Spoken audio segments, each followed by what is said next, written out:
As a teenager, John Wagner realized that he was a natural at two things: selling drugs and beating people up for money. I had no money, come from a poor family. You know, to me, having an extra $3 or $4, that was huge. I'd break your leg, no big deal. Fights, I'd be jumped by 3 or 4 guys at a time, and I was always able to come out on top. So I was like, I'm invincible. John went from the high school tough guy to working with the mafia. The stakes got higher, but so did the pay. John would take the call, find the next victim, and do the damage with no questions asked. I'm not talking about, you know, just beating them up. I'm talking like hit somebody so hard in the face that their eyeball falls out, okay? I needed witnesses, so I would do that in a large group setting. So it's not only I'm hurting you, it's the humiliation. John was a marked man, by the police and by his enemies. He moved from city to city to keep a low profile. He finally made his way to Alabama. He was away from the mafia, but he continued to sell marijuana to get by. Then he met Amy. When we started living together, it was the first time since I was real young that I felt like I had a home. After they married, Amy discovered how John's violent past would affect their future together. The minute you questioned me or didn't allow me to do what I wanted to do, I was evil. The relationship was more like a dictatorship than a marriage. If it came to paying an electric bill or me getting high, I was gonna get high. With 3 kids looking up to John, Amy hoped that things would eventually turn around. There was 2 sides to him. And I think that was the conflict with me, is because I saw what his heart was. I saw who he could be. I felt like I could change him. You know, if I just did it this way, or if I just said this. Despite all her attempts, John wasn't changing. So one night, Amy went out with her brother to a bar. She came back drunk and passed out in her bed. John flew into a jealous rage.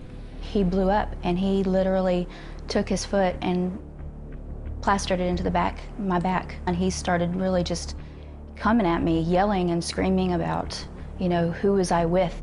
I always had a big thing of just shaking her real hard. Amy's brother was in the other room and tried to intervene. He's like, dude, chill out. Then he put his hand on me. And that's a big no-no. I heard furniture breaking and hitting against the wall. My brother was being attacked by somebody that I knew was very dangerous. I was over the top and I looked right down in his eyes. And I was about to rip his throat out. Something inside me said, John, just stop. Stop and back off. And I just had to leave. Meanwhile, Amy called the police. They arrested John on charges of domestic violence. My son was standing at his bedroom door. And he just looked up at me. He says, Mommy, are you okay? And I knew right there that it was done. I was done. After his 24-hour holding period, John called Amy to pick him up. And she went, no, you're not welcome in this house anymore. I knew that I was going to have to be strong because I'd played into this over and over again. That, at that point, was the lowest point in my entire life. I can say without question. He ended up staying with a coworker. A friend offered to pray for him. That simple prayer in the parking lot gave John an idea. I was like, hey, that's what I'll do. That's how I'll get my wife and kids back. I will invite them to church, find a church to go to, and I will stand up and I'll confess that I was a jerk, and she'll take me back. I think he knew that that was the play. That was the only way he was going to even have a chance. At the church service, John was in for a surprise. Then the service started, and I just started crying. Didn't know why. His tears started pouring from me. As soon as I finished the sinner's prayer, I stopped crying. Like it was like this huge weight was lifted off me. I could tell that it was real. When I walked out of that chapel, I haven't touched a drug since.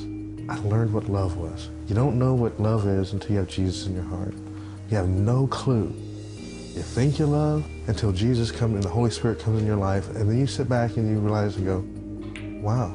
John and Amy's marriage changed dramatically. It's wonderful. I actually love her now as opposed to just where I thought I loved before. It's gone from being completely selfish to being completely selfless for him, and it's a complete transformation. It's amazing. Life is awesome. I mean, the Lord picks you up when you screw up, when you fall down. He just engulfs us with His grace. That's like the ultimate love right there. It was the best thing I ever did.